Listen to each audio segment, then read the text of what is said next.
Welcome to the Making Musicians podcast. My name is Allison Wilkinson. I'm your host. My name is Gavin Treglown. I am one of your co-hosts. And my name is Jake Houser. I'm also a co-host. All right. So the purpose of this podcast is that we want to put all the tools in your hands that we can to make you the best music teacher you can possibly be. We are coming from a place of studying music psychology, and there are just so many things in the study of music psychology that you can use every single day that you just don't have access to yet because it hasn't come out. Let's talk about the purpose of music education, because frankly, music education programs are getting cut right, left, and center. And if we don't really have a hold on what the heck the purpose of music ed is, then we're not going to be able to sell it very well to administrators and to parents and to all the people that will give us money to do this teaching thing. So, Jake, what's the purpose of music education? The purpose of music education? Yep. To create rock stars and pop artists to be the new Ariana Grande. That is Jake's personal life goal. It is. That was the reason I got into it. To become because I didn't Ariana make it. Grande. just her. Yeah, practice your runs, kids. No, I think the purpose of music education is actually kind of the opposite. Is to take away that it's not necessarily about being the best, craziest rock star you can be. It's about finding the value within music and so many different avenues. The first one I think of is music has brought me to a new community. I wouldn't have the friends I have. I wouldn't be here today if it weren't for music. Right. And smaller subsections underneath that, like it helped me overcome obstacles. It allows me to feel like satisfaction when I finish a project or play music with people. I don't think those feelings can be emulated in any other way. Almost close to playing sports with people, right? That like-minded attitude of trying to get something done. But when there's no competition and when you all just, leave it at the door and make it a musical moment, like it feels really good. It does. It's interesting because if you are a music teacher, you are creating somebody in front of you. Whoever is sitting in front of you, you are molding them in some way.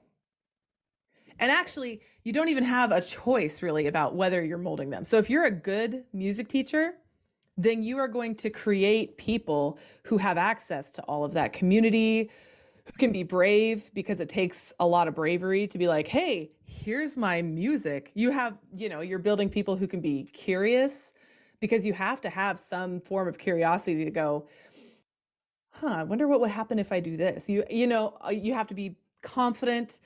You have to do hard things, like a lot.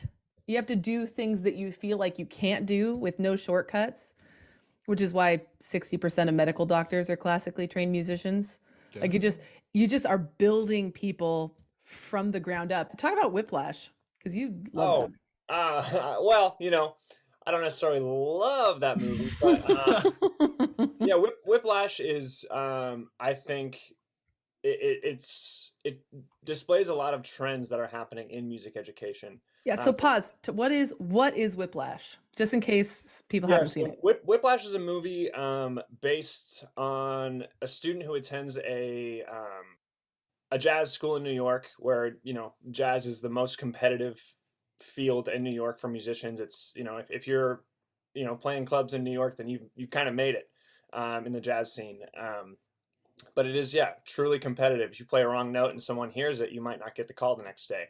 And so Whiplash is a movie about this teacher at this conservatory, that his whole thing is not about nurturing creativity and promoting good practice habits, but it's actually the opposite. He's just forcing practice down people's throat through negativity, and he's just you'll have to watch a scene of it, and it's kind of you'll get the whole essence of the movie from one watch. But it's just a very negative and very bad outlook on the music education.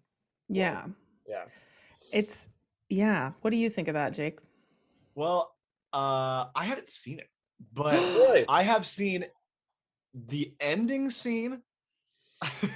So I know how it ends. Yeah. And I've Perfect. seen the yelling scene. I've seen where he goes like Yeah. rushing or dragging. And then I turned it off. Yeah, it's that bad. Because it's a nightmare. Yeah, Yeah. coming from, Jake and I have both had really, really great music professors and really, really great jazz educators. And seeing that, it's like, it's just not at all it's not quite in line with reality, but there are definitely elements of it that are, and Yeah. that forcing negativity, not promoting creativity. Yeah. Yeah, that's, I think, definitely one of the downfalls in the music education world. So, if the purpose of music education is to build people who can be brave and curious and confident and can do hard things, and then we sit in front of them and use techniques like yelling or intimidation or shame, are we getting the outcomes that we want? Like, is the purpose of music education really getting fulfilled through those sorts of techniques, or are we really, I'll just stick there. Are we getting the outcomes that we want from those sorts of techniques? I would say absolutely not. But because music is a language, right? And as a child who's learning a language, you don't necessarily correct them every time they say a syllable wrong or get a word wrong. You just trust that over time, with more practice and more exposure, that they're going to be able to get it right. And that's honestly, I think the same goal should be the same goal with music teachers is approaching music like it's a language, and it's not something where you need to correct every little given mistake. Mistakes are going to be fixed over time through proper exposure, creating curiosity, and kind of sparking that interest for them. And just kind of going back to that thing where we were talking about community, as a music teacher, you are kind of your students' first person in that music community. So Yeah. we need to be that the kind of their idol in a sense, and showing like this is what's going on. Like, this is the music community that's actually that exists. You can be a part of it, and show that this is available to everybody. It's not just for people that practice 10 hours a day. It's for anyone who's just passionate about it and enjoys it. I love that picture of community. Because it really is like, come and join us. I mean, that's what happens with language too. Like when a kid is learning a language, they are trying to express themselves to you, and you're like wanting to hear that. So if you're a music teacher who doesn't want to hear what that kid is expressing, or is like, no, do it this way, you're in a mess. I love this idea though, Gav, of you like becoming a dad and then like Yeah, tell me more about that, Gavin. Where did that come from? No, I was going somewhere with that. I didn't mean like him. So no, I meant like Let's just be clear, I am being a not dad and then becoming a dad. having this baby. I And then just the want to minute clear that this, up for all the listeners. I love the idea of Gavin having this baby in his hands and then like watching the baby grow up, and then the baby's like, dad, dad, dad, dad, dad. And he's like, no, that's not how you do it. Yeah. That's what I would do. That's what you would do. You're just a very abusive sort of language teacher. That's how you do. I see it in your lessons. So Jake, what do you think? What do you think that we're getting the outcomes that we need from that sort? Because I think there would be people who would argue, well, like that worked for me. Are we getting, what do you mean by that? Like, we're getting the outcomes as our music school? Like, No, not our music, but like, do you think that music education gets the kind of outcomes, like the curiosity and the bravery and the consistent work out of joy and like that sort of obsession that we're looking for in students? Do you think we're getting it from that sort of, from like a Whiplash place or something like that? Yeah. No, we're not.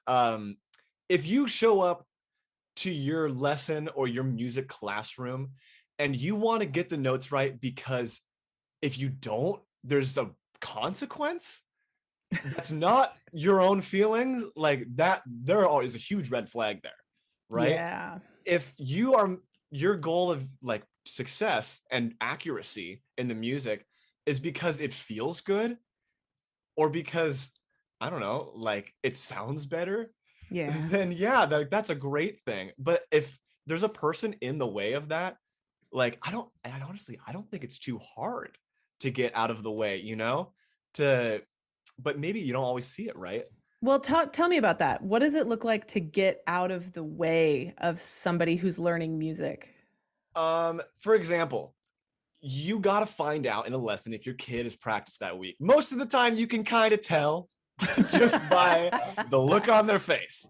But I try to give them the option to let them know. So we go together. I say, okay, we're all going to say how much, you know, how we felt about practicing today. Put your thumb up, sideways, or down, you know, like up. Yeah, you got to practice as much as you wanted to, you know, not a required amount, right? Or down, you didn't get as much, right? And so they'll find where their meter is. For different kids, it's different. But the fact is that I'm also doing it with them, right? So that I'm also in that process of like, hey, I didn't feel that good. And if their thumb is above my line, they're like, oh, I'm better than this guy. So you actually just created a space where they're like, oh, I can feel good about my practice. Yeah. And that's, or if they mess up, right? Like, if, dang, I didn't get to do anything this week. I don't want to say I was busy because that's just embarrassing, right? Like, turns out I was too, you know? Yeah. Not just you. Oh, go ahead. Yeah. Oh, I was just going off of Jake, you know, that's a great strategy to have where you kind of give them an opportunity to, yeah, I did practice a lot this week, or I didn't practice so much. And yeah, no, that's just a really good thing to have. I try to do points with my students. So like, hey, how many points you get in your practice this week? Like, oh, did you get 10 points? Like, oh, that's like the best you can do in a week is you get 10. And, you know, I love when I have my students, like, you know, one week they're a 6, next week they're an 8, and they're a 7, you know, but then that week that they have a 10, they're, you know, that's when they're most excited to be in a lesson. And that's when you know that, like, oh, they're starting to really enjoy this, like, because they're spending time on it at home, and they want to share that with you. You know, they want to tell, not only show you what they practice, they want to tell you, like, I practiced so much, like, you know. You know what? Listening to you guys talk about this, it segues really. Thank you for the nice and smooth segue into what we're trying to do here. So we truly believe, all three of us and the whole school truly believes, that the best way to get the best student outcomes is to start with the true purpose of music education, which is creating people from the bottom up. If you are going to be building the kind of people that you want, they are going to have to do some of the building themselves, but they won't want to do that building. They won't want to do their practice. They won't be all that interested. Their passion won't grow if you're not taking care of how they feel in the middle of the lesson. Like what Jake described with, like, show me how you feel about how you practiced this week. And then he shows himself. What was going on there is he was letting them tell him what their evaluation of themselves was. He wasn't saying, you didn't practice enough, which puts people on their guard. He wasn't saying, tell me about your practice, but I'm going to keep mine behind the curtain, which makes people feel like, oh, he's perfect and I'm not. He is sharing with them in that process and making them feel safe in that space, which is really, really great. So what kind of, let's out ourselves. What kind of music student were you? And I will just start because we've talked about this and I was the worst. So I will just stick with it. It is honestly, if my old piano teacher could come back and see me, she would be shocked that I was doing music anything. Like, it's so pathetic, guys. First of all, she was 87 when I started taking lessons from her. No, 84, because she came over to America. She was 5 when she came over to America from England on the ship that saved the survivors from the Titanic. Like, she was... And her name was Rose. Yes. And she always was incredibly blinged until 1997. When the documentary came out. When the documentary came out. Yeah. She was so old. She looked gorgeous though. Her name was Margaret. She had like this big white hair, but like perfectly, she looked like somebody from the 40s who had just stayed in a steady state for like years. and then just got old wearing the same clothes as she did in like the 20s. So anyway, and I have ADHD and autism. And so when she would ask me to look at a piece of music on the page, I would look at it and I would be able to hear it by looking at it. But then I would get so frustrated that I would just sit there frustrated going, what do I do? And she would see my frustration and she would kind of top that with like, well, all you have to do is read the notes, Allison. And I'd be like, okay, well, here, I'm trying. And I'd sit there weeping on the bench every week. And she would like, she did her best to be kind most of the time.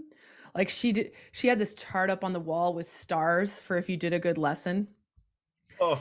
And so most of the time she would let me put stars on, but every once in a while she'd like take her hand and like shaky hand and she'd grab this black crayon. I don't know where she got this black crayon and she'd draw this huge black star. Like that was a bad lesson. Did you ever watch SpongeBob, Allison?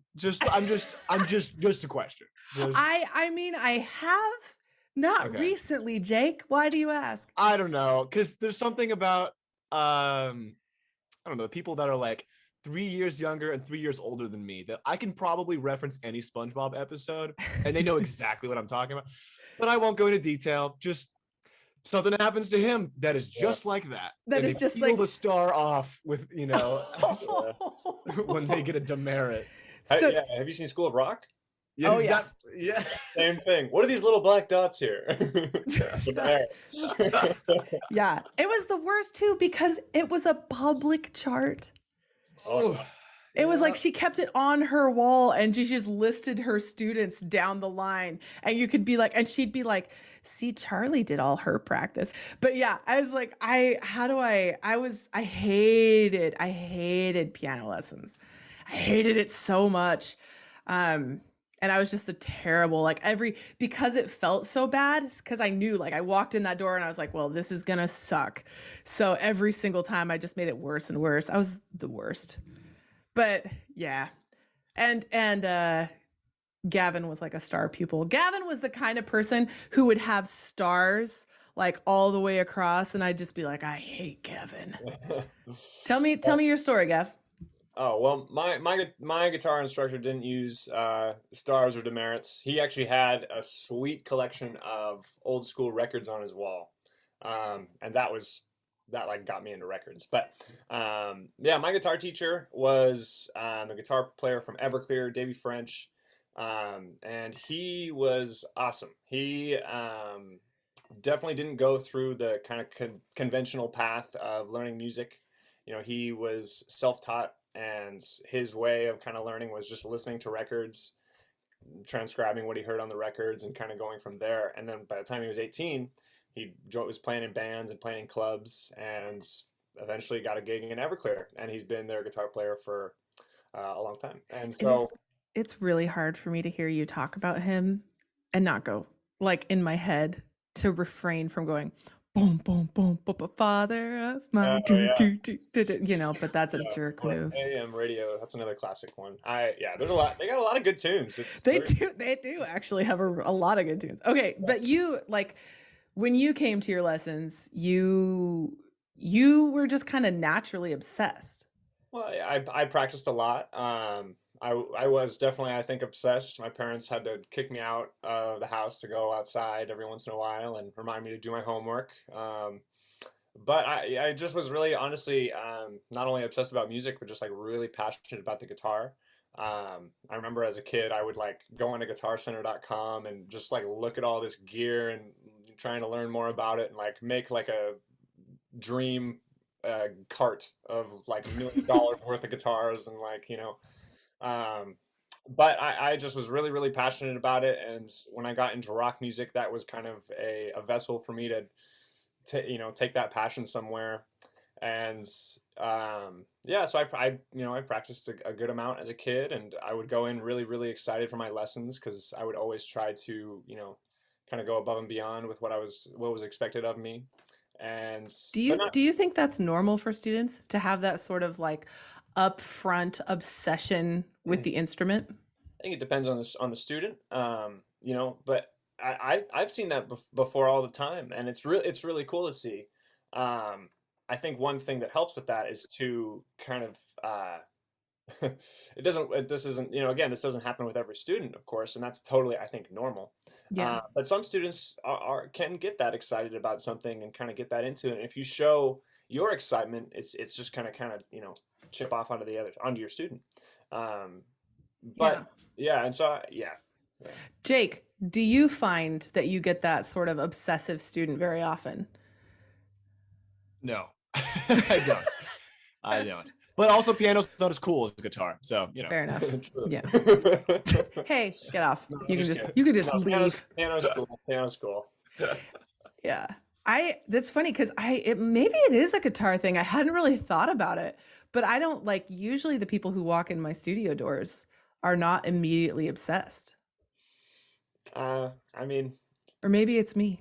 I don't know. Just also, like, for me, it wasn't just this also goes back to just kind of the teacher that you are, but like Davey as a teacher, I didn't, I also thought he was the coolest person ever. Like, he wore all black. Like, he told me, when you play, if you play in a concert, like, you got to wear your guitar like down to your thighs because it's a cool way, and had, black hair and black long hair. He was literally what I wanted to be in high school. So okay, I was about to say, back up. You didn't get guitar lessons. You got like being cool lessons, which is not what everybody gets when they go to like piano lessons or accordion lessons. There's not like an accordion teacher being like, yo, hold it like way down here, because that's I'll give use you those forearms. I'll give you a story in his on his just coolness. But there was one lesson that I came in and I just was not having like a good day or something. I think I had a pet that had just died. And I just like was not having it. And I told him about it, and he's like, well, hey man, I just got this sweet new Corvette. Do you want to go for a ride? Oh, I feel like this is like, it's like we just Jake went for a ride, went to the gas station, got like a soda, and went back and played a little bit of guitar. That was it. You know what, Jake? I feel like this isn't fair, because I feel like there's two people who like live on planet Earth, and then there's Gavin, who like that's not fair. Like, here I'm like, cool. Oh, my person was so old that we're literally making jokes about her being Rose from the Titanic, and Gavin's like went for the sweet ride in his '79 Corvette. Jeez. It was awesome. It was so cool. Oh God. What kind of car did you get to drive in, Jake? It's called the Ford F-150. Yeah. It's a sweet 94 Toyota Corolla. I was the 95 Camry forever, so. Hey-o. Yeah. All right, Jake, what were you like as a student? As a student? Mm-hmm. I don't know. I liked school. I was also told that, like, you're supposed to do good in school. Like, that was the expectation from my family. So, and also I enjoyed going to school, and I viewed music in kind of a similar way to academics, I would say, and that I wanted to do really well. And it just so happened that I also liked making music, probably because my sister constantly was singing my entire childhood. She has perfect pitch, and I don't know if she knows it, but any song she would sing would be exactly what she hears on the radio. She'd do the little harmonizing thing. I couldn't escape the music, so it, and kind of internalized accidentally. And I started learning things by ear, and I found out that when you can hear the notes, music becomes a lot easier in the beginning, right? Right. So I would say I was, I was a good student. I behaved. Like, lessons went well. I was progressing fast, and in school classes, like doing like band, and I played trumpet for 9 years. Like, it was all good. And that kind of changed once I realized that I could not use my ear as a crutch, that I needed to actually learn some things that I'd chosen not to learn because it wasn't as important. And so as I got older, it became harder to be a good student, because what I thought being a good student was just getting it right your first try and leaving. And Right. it means working hard to the point where you're satisfied with yourself.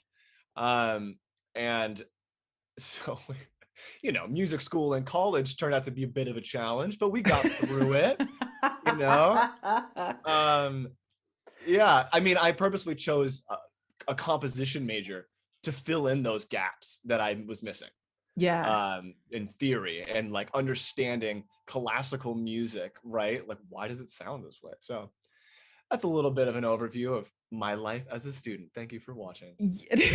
You know what? I feel like I just had like this scenario pop up in my head where if I was the music teacher in charge of a class with the three of us, like the three children versions of us, Yeah. and it would be like I'd have me who's like a serious problem child in terms of behavior because of the autism and or like the light autism and the ADHD. And then I'd have Gavin who was just constantly like, let me show you, let me show you, let me show you. And I'd be like, okay. And then it'd be you who like can do anything but can't read anything. Oh, well, I eventually did, but I would You just tell did. on you. I would get you out of the class because I'd be like, hey, she's hitting me. She's being annoying. Ah, you were a snitch. Oh, yeah. Yeah, it'd be so interesting though to be like teaching a class with these three disparate elements. But that sometimes happens in our classes, right? Like where we Yes. have three kids because we do in the school, we started the school with the purpose of like giving kids from all kinds of backgrounds a chance to have friends in a pandemic and do that in the context of music. That And music community. yeah, in a music community. And so it would not be uncommon to have a group of three kids because we only do four max. So it wouldn't be uncommon to have a group of three kids exactly like what we're talking about right now. Where it's just like one kid who really actually dives headlong in, one kid who can fake it like a master, and another kid who is like good at music secretly, but it's behind all the behavior crap. Like, what would you do? What would you do, Jake, with a class like that? Talk to their parents and be like, they're doing so well. An individual lesson sounds like a good idea. No, no, no, no. I'd have to work with the group, right? Right. Yeah, if it was an issue of behavior, that's one thing, right? Of like getting them Mhm. to all focus on one concept. But I think the issue would be what kind of thing can I introduce to all of them that they'll all be interested in? And then the next step is how can I make it engaging for all three personality types? Right. And that's wildly different for each scenario. But in terms of ours, like I would want to make it something that includes all the personality types, right? So like make it a game, make it Yeah. something that can bring the high energy people, get them excited about it, get them focused on winning, while the other people that are just there for the music can still value, that side of like the theory of it, like a clapping game, you against me, right? Yeah. It's funny how like there are and part of what we're trying to do as a school is we are trying to help teachers get real practical techniques in their hands where they can look at a group as disparate as us and go, here is one technique that is going to make all of you equally excited, equally confident, feel great about practicing. That's what we can do. Like that's what we do in coaching, right? Guys, like we talk about like, hey, Yeah. you've got all of this stuff. So coaching is one of the things that we do at the school because we teach students, but then we also teach teachers like, hey, like let me help you. Because wouldn't it be great? What was it that you said about music ed, Jake? You were talking about like the one Oh thing you yeah. don't get in music ed. When you're a music educator in that course, that cycle of music education, you don't get a private teaching lesson. You get private lessons on your instrument, but never a one-on-one opportunity to improve your techniques or your skills, something that you can practice with your own students. Yeah. What do you think, Gavin? What do you think the value of that is? Well, the value of that is huge, because there's so many things. I kind of almost think of it as like trying to define a word without using, or provide a definition without actually using the actual word. someone's going to define it one way, but another person is going to define it a completely other way.